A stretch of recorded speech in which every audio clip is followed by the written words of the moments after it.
ರನ್ಯಾ ಜೊತೆಗೆ ಯಾರ್ಯಾರು ಸಂಪರ್ಕದಲ್ಲಿದ್ದರೂ ಅವರಿಗೀಗ ನಡುಕ ಶುರುವಾಗಿದೆ. ಯಾಕಂದರೆ ಇದು ಸಾಮಾನ್ಯ ಸಂಗತಿ ಅಲ್ಲ, ಸಿಬಿಐ ತನಕ ಬಂದು ಮುಟ್ಟಿದೆ.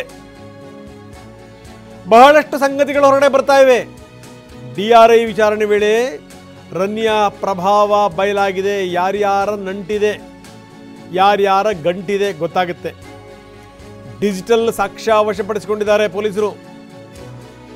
ರನ್ಯಾ ಮೊಬೈಲ್, ಲ್ಯಾಪ್ಟಾಪ್, ಅದರೊಳಗಡೆ ಇರುವಂಥ ಮಾಹಿತಿ ಅದನ್ನು ನೋಡಿ ಅಧಿಕಾರಿಗಳು ಕೂಡ ಬೆಚ್ಚಿ ಬಿದ್ದಿದ್ದಾರೆ.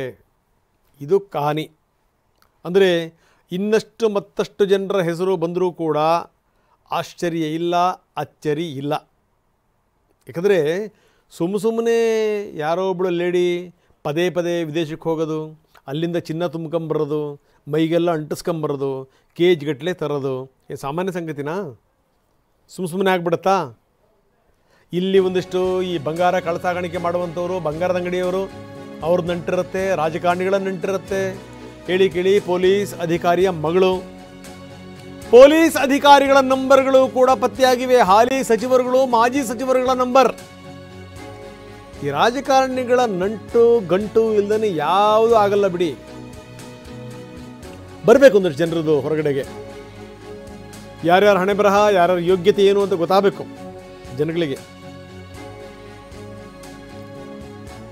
ಈ ಹಿಂದೊಂದು ಕೇಸ್ ನೋಡಿದ್ವಿ. ಆಕೆಗೆ ಪಂಗ್ರಾಮ ಹಾಕದೆ ಕೆಲಸ. ಆಕೆ ಒಬ್ಬ ಮಾಜಿ ಸಚಿವನಿಗೆ ಕಾರ್ ಕೂಡ ಕೊಟ್ಟಿದ್ಲು ಅನ್ನುವಂಥ ಮಾತಿತ್ತು. ಏನು ಅಣ್ಣಮ್ಮನ ಪೂಜೆ ಮಾಡಿಸೋದೇನು, ಉತ್ಸವ ಮಾಡಿಸೋದೇನು, ಕರೆಸೋದೇನು, ಕರ್ಕೊಂಬರಕ್ಕೆ ಐಷಾರಾಮಿ ಕಾರ್ಗಳನ್ನು ಕಳಿಸೋದೇನು, ಅವಳಿಗೂ ರಾಜಕೀಯ ನಂಟು, ಈ ಅಮ್ಮನಿಗೂ ರಾಜಕೀಯ ನಂಟು. ಬಹಳಷ್ಟು ಜನ ಇಂಪಾರ್ಟೆಂಟ್ ವ್ಯಕ್ತಿಗಳು ಈಕೆ ಸಂಪರ್ಕದಲ್ಲಿದ್ದರಂತೆ. ಯಾರ್ಯಾರಿಂದ ಫೋನ್ ಹೋಗಿದೆ, ಯಾರ್ಯಾರಿಂದ ಫೋನ್ ಬಂದಿದೆ, ಯಾವ್ಯಾವ ಸಂದರ್ಭದಲ್ಲಿ ಫೋನ್ ಮಾಡಿದ್ದಾರೆ, ಯಾವ ಸಮಯದಲ್ಲಿ ಯಾರ ಜೊತೆಗೆ ಈಕೆ ಸಂಪರ್ಕ ಇಟ್ಕೊಂಡಿದ್ಲು ಫೋನ್ ಮುಖಾಂತರ, ಅದೆಲ್ಲವನ್ನೂ ಕೂಡ ಪೊಲೀಸರು ಹೆಕ್ತಾ ಇದ್ದಾರೆ. ಒಂದೊಂದೇ ಬಿಡಿಸ್ತಾ ಇದ್ದಾರೆ ಕಗ್ಗಂಟನ್ನು.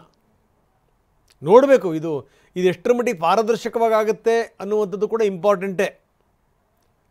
ಯಾಕಂದರೆ ಏನಾದರೂ CBI ಕೆಲ ಹೆಸರುಗಳಂತ ನೇರವಾಗಿ ಇವರು ಕೇಂದ್ರದ ಮೇಲೆ ಹಾಕಿಬಿಡ್ತಾರೆ.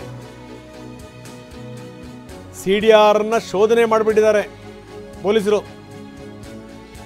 ಅಂದರೆ ಯಾರ್ಯಾರಿಂದ ಕರೆ ಹೋಯಿತು, ಏನು ಎತ್ತ, ಯಾವ ಸಂದರ್ಭದಲ್ಲಿ ಹೋಯಿತು, ಯಾವ ಟೈಮಲ್ಲಿ ಹೋಯಿತು,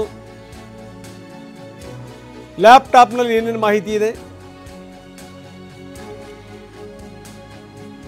ಡಿಜಿಟಲ್ ಸಾಕ್ಷ್ಯವನ್ನು ಕಲೆ ಹಾಕ್ತಾ ಇದ್ದಾರೆ ಪೊಲೀಸರು. ಅದರ ಮೇಲೆ ತನಿಖೆ ಮತ್ತಷ್ಟು ಚುರುಕಾಗುತ್ತೆ. DRI ವ್ಯಾಪ್ತಿಯಿಂದ ಈಗಾಗಲೇ CBI ವ್ಯಾಪ್ತಿಗೆ ಬಂದಿದೆ. ಒಂದು ಕಡೆಗೆ DRI ತನಿಖೆ ಮಾಡ್ತಾ ಇದೆ, ಇನ್ನೊಂದು ಕಡೆಗೆ CBI ತನಿಖೆ ಮಾಡ್ತಾ ಇದೆ.